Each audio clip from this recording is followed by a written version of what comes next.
जिसकी वजह से हम सब यहाँ पे हैं। बिल्कुल। तो अब मैं इनवाइट करने लगा हूँ स्काई वेंचर्स क्लब के सीईओ आकिब खान को भरपूर तरीके से इस्तेमाल करें और अपने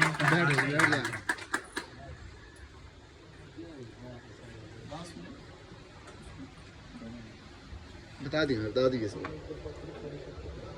स्टार्ट कर दिया। तमाम डॉक्टर साहिबान को और मुअज़्ज़िज़ मेहमान फ़हीम साहब, शाही साहब और तकी साहब को मेरा अस्सलाम वालेकुम। यूँ पकड़ लगा यूँ पकड़।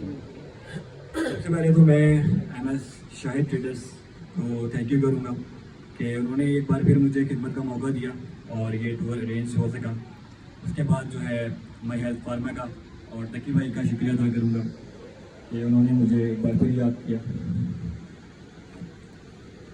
और आप लोगों के साथ जो है मेरा बॉन्ड बहुत अच्छा बना हुआ है, तो मैं हमेशा जो है इसको मिस भी किया, लास्ट टाइम भी मिस किया और कुछ डॉक्टर्स के साथ मैं वैसे राब्ते में भी था और बड़ी मोहब्बत देते हैं, बड़ा प्यार देते हैं।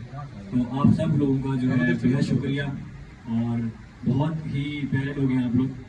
तो इसी तरह हमारा बॉन्ड जो है वो चलता रहे और नेक्स्ट ईयर भी इंशाल्लाह जो है हम लोग साथ रहें। तो बहुत शुक्रिया आप सब लोगों का। आगे भाई के लिए इसके अलावा जो है मैं आपको थोड़ा सा बता दूं कि अगर आप लोग टूर अरेंज करना चाह रहे हैं फैमिली का